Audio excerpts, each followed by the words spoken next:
I presume you're here in order to learn of Magecraft. I'll have you know, there's no room for the weak-willed in this course, and despite your best efforts, the sorcery of our time is but a fraction of what it once was in the Age of Gods. Much of the craft is established through pedigree, and the culture of mages is riddled with deception and moral depravity. That said, if you insist, I shall do my best to educate you in this miserable, yet fascinating world.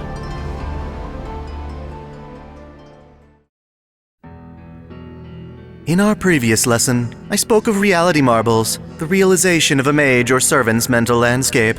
They are certainly one of the more extraordinary aspects of the craft, and for contrast, it is time to cover something more mundane, yet no less significant. Of course, I refer to the creation of homunculi. While the deepest depths of alchemy are primarily studied within the Atlas Institute, certain mage families apply the craft in its basic application of manipulating the flow of matter. One aspect of this happens to be the creation of life without the need for a womb, using sperm and various elements as a foundation. In some ways, this is most controversial. Homunculi are very much alive, but depending on the methods used to create them, their existences have various limitations placed upon them. As such, to many mages, they are seen as subhuman, unworthy of the same treatment granted to biological humans, which for mages is already questionable as is. Thus, we have plenty to discuss, from the creation and application of homunculi to their ethics. Simply put, a homunculus is a being created through alchemy rather than sexual reproduction, though the matter is certainly more complex. Similar to golems, homunculi can be either basic or increasingly human depending on the skill and technique used to make them. Oftentimes, the goal is to perfect the craft, but every ideal homunculus typically emerges after significant trial and error, resulting in some that appear to be no more than mindless monsters. Even the most human-like homunculi tend to have at least one debilitating flaw, a cost of sorts for their birth through artificial means. These defects can range from diminutive stature, limited intelligence, and an inability to reproduce. Most commonly, however, a homunculus's greatest flaw is a short lifespan. The age depends on the type of homunculus, but some may only live as long as a couple of months or years. The idea of any one homunculus surviving more than 2 decades is but a pipe dream. Part of this comes from the basic philosophy of making homunculi. They are frequently made for the incredible magic circuits they possess. As such, rather than artificial humans grown to have magic circuits, homunculi are thought of as magic circuits crafted into a human form. The main incentive for making one human isn't necessarily to grant life. Rather, a living magic circuit proves to be far more useful, capable of protecting itself with limited autonomy. Because of this, even while looking human, homunculi are only as intelligent and autonomous as they need to be. Much of their brains are developed at the time of their creation, with no need to mature over many years like actual humans. A homunculus may look adult and composed, and yet only be a couple of years old. Much of their intelligence comes at birth, with many homunculi being born pre-programmed to serve a certain function, at least in theory. Others are made as a completely blank slate with a naive child's mind. While this makes them easy to coerce, their development can often stray down a dark path. This is not to say a homunculus cannot develop a sense of self, a will of their own. Rather, such a phenomenon is often undesirable or inconvenient for the mages who make them. This is where ethics come into play. Is it in any way acceptable to create life for ulterior motives and expectations? Compared to familiars, homunculi have a higher degree of sentience, and yet some mages treat them the exact same. They are used as instruments and later disposed of as junk. Any that are considered failures are scrapped before they even have a chance to live their brief lives or serve their function. Even worse, they are born not to value their own will, leading many to never consider what it's like to have autonomy. While homunculi normalize this behavior, making them even easier to exploit, some say their abuse is wrong because, when given a glimpse of freedom, a taste of their potential, homunculi embrace the will to live and survive for their own sake. Thankfully, plenty of mages aren't even capable of creating homunculi. The Tosaka family, for instance, lacks the necessary alchemic knowledge. Still, there are quite a few examples of notable homunculi and the mages that created them. Most famously are the Einsburn homunculi. This family is most interesting because, over time, their family heirs actually became homunculi. They propagate more of themselves in an effort to perfect their form, and some 200 years ago they succeeded with the homunculus Justice Liedrich von Einsburn. She was influential for being exceptionally human-like, sharing the Einsburns' desire to reclaim their lost magic of Heaven's Feel. In that effort, she used her own body as the base for Fuyuki's Greater Grail. Having reached a pinnacle achievement, all newer Einzburn homunculi were created using Justice as a model. The presumed benefit of this process was so that subsequent homunculi could inherit a record of her consciousness, understanding her ambitions and pain intrinsically. One of these Justice-type homunculi was sighted during the Third Holy Grail War, meeting her end in the conflict. This forced the family to confront its weakness, that in exchange for their alchemic prowess, able to grow impressive specimens, they lacked a significant fighting force. Thus, to gain a competitive edge for the Fourth Holy Grail War, the family sought help from a foreign magus, Kiritsugu Emiya, and created a new homunculus to assist him. She was developed to be a fully functioning human who could serve as the Lesser Grail's vessel. In other words, a living grail of sorts. This homunculus, Irisveal, was to help Kiritsugu in winning the Grail War, and yet, when she emerged from her tube, she lacked a fundamental understanding of the world, prompting Kiritsugu to doubt her abilities. She was cast into the forest as a trial, which only frustrated Kiritsugu more, so he rescued her and personally taught her of the modern world.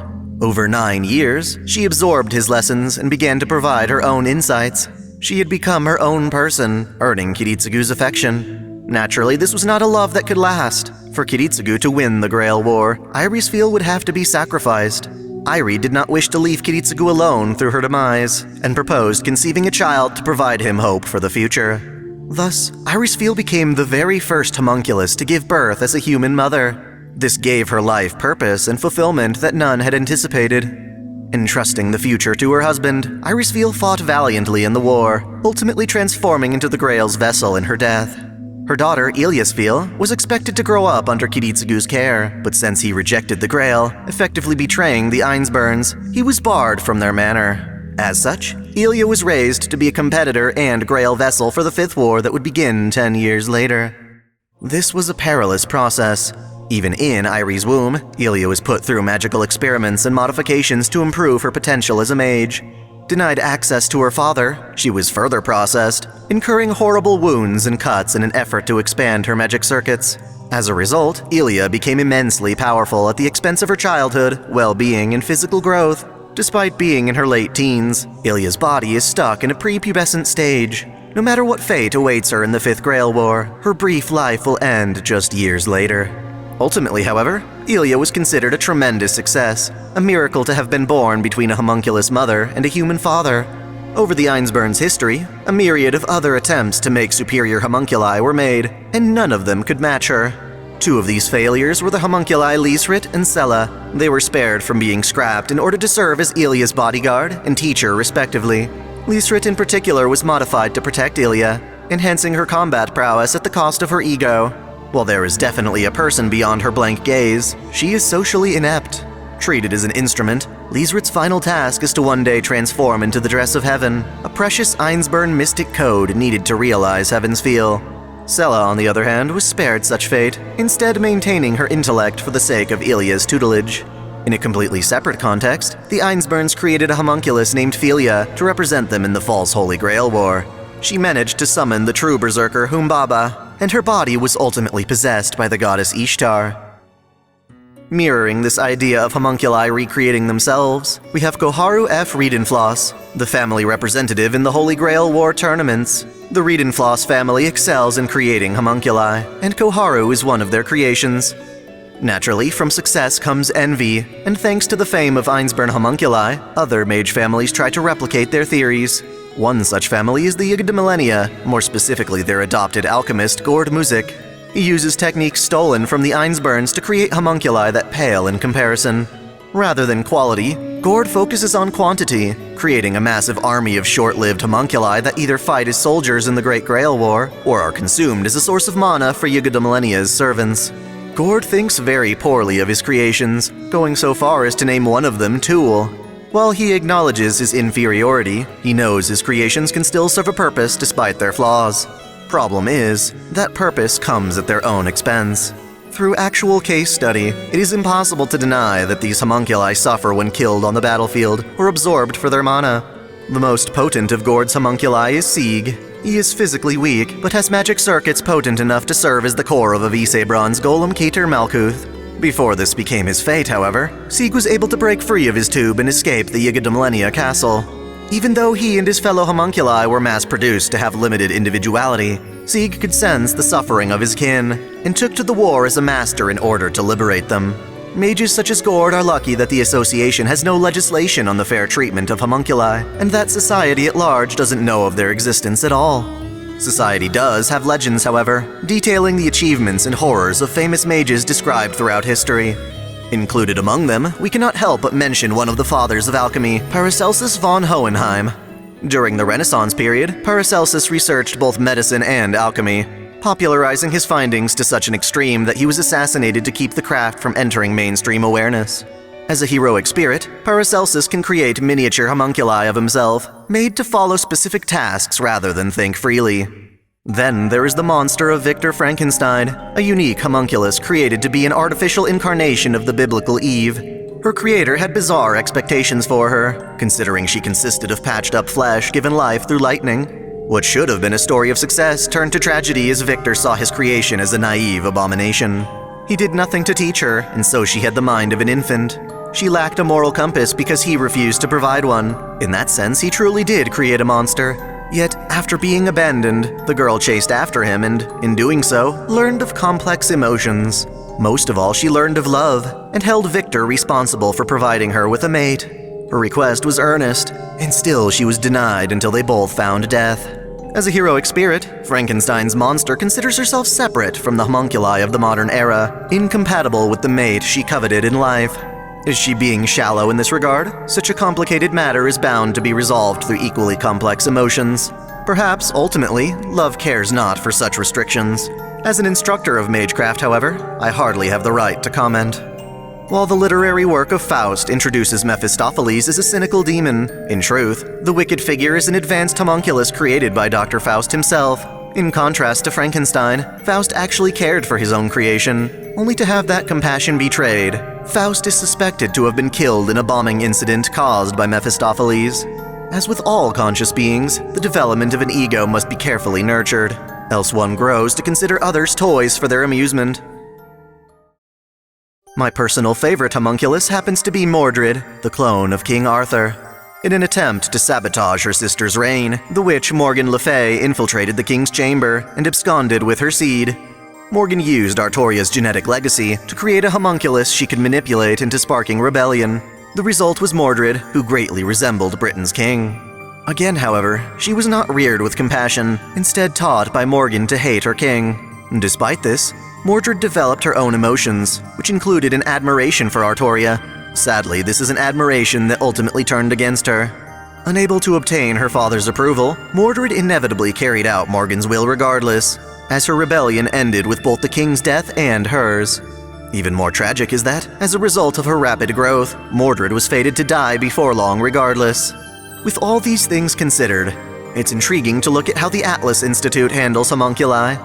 In worlds containing the moon cell, mana is scarce, and Magecraft fades in prominence. Thus, instead of developing homunculi with circuits able to channel mana, Atlas uses a cloning process to create them with circuits capable of manipulating the moon cell's virtual world. We've discussed her before, but the most iconic of these Atlas homunculi is Ronnie VIII, created by Selim Eltna Riatlasia to carry on humanity's legacy in a cyber world. Due to this, she is not made from organic matter, but rather nano-sized fibers of ether light with intelligence fostered to rival the moon cell's own AI. Finally, we have a homunculus who is not thought of as a lesser being, but rather mankind's advancement into the future. In summation, homunculi are living beings created not through sexual reproduction, but rather the alchemic fusing of genetic materials with other resources to create artificial life. Due to the difficulty in mastering this art, most homunculi emerge with significant defects, leading mages to see them as lesser species despite their powerful magic circuits and often superhuman abilities. I am inclined to include them among all other living creatures of the earth, which ironically means subjecting them to the same inhumane antics as other mages. After all, no living things are spared when a mage disregards common social conventions in favor of wisdom and might. Perhaps to continue discussing the misery of sentient life, our next topic shall be on all manner of curses, including the Celtic Gesh.